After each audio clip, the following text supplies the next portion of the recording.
আমাদের সমস্যা হচ্ছে নিয়তি, আর আল্লাহ মানুষের মনের নিয়তটা দেখে নাকি বাবা।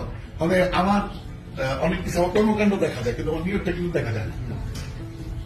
ওইটাই দেখেছি যেটা মানুষ একজন আরেকজনটা দেখতে পায় না। কত সিক্রেট বিষয় এটা। আমার মুর্শিদের পাই তুলে আমার যা যা করণীয় দরকার, ওইটি আমার জন্য ফরজ, ওইটি আমার জন্য ওইটি আমার একটা আকারে একটা নিরাকারে। যখন আকারে যাবেন তখন দেখবেন ধরনটা অন্যরকম, আর নিরাকারের ধরনটা আরেক রকম। মানে কি বলে এটাকে, না দেখা ভালোবাসা, অনুমানে প্রেম করা, অনুমানে ভালোবাসা যায় না, প্রেম করা যায়। এটা থাকে কি করে? আর গুরু ভক্ত, ভক্ত গুরুর প্রতি যে তার ফাউন্ডেশনটা হবে সেটা হলো লাভ, ভালোবাসা, প্রেম। বিষয়টা হচ্ছে ভালোবাসা প্রেম না থেকে তুমি তার থেকে যাবা কি করে? এ কিন্তু তোমার সন্দেহ করার বিষয় না।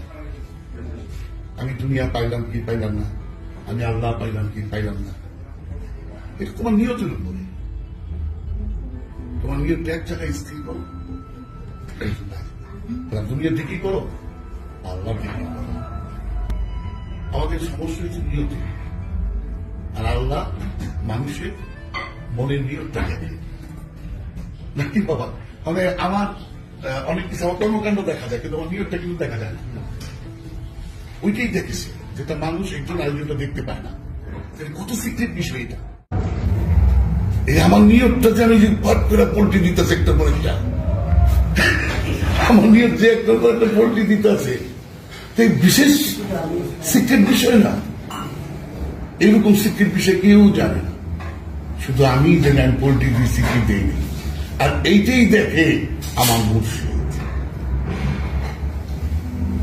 আমার তো ওই নাই, সাইড নাই, বামলাও দেবার নাই, ডাইনেও নাই, সামনে আগে পারবি কেমনি? আল্লাহ যদি আল্লাহরে পাও, মুর্শিদ রূপে আল্লাহ আল্লাহ দেখো।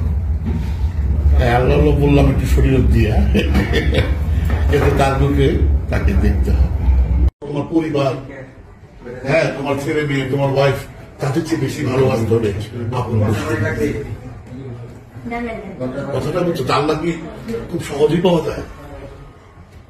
খুবই সহজে পাওয়া যায়, বললেই পাওয়া যায়। তাই তোমরা কি মনে করো, নামাজ পড়া 5 ওয়াক্ত নামাজ পড়ে রোজা রেখে তোমরা বেঁচে কি একটা আদব চিন্তা মনের মতো বাস করে আছে। কিন্তু এইবার তোমাদের জিজ্ঞেস করি, বেশ কোন জায়গায় জানো? বেহেস্তা এটা কোন জায়গায় অবস্থিত? আমি বেহেস্তে ছিলাম না, মনে কিছু তুলো নাকি? আমি বেহেস্ত চিনতাম না, দোজকে ছিলাম না। তুমি কি দোজকে আছো না জান্নাতে আছো বুঝবা কি নাকি? আমি কি ভালোই আছি না মন্দ আছি তুমি বুঝবা কি? নিজের স্বাদ নিজে নিতে হয়। কথাটা বলছো, তোমার স্বাদ তুমি নিবা, কিভাবে নিবা?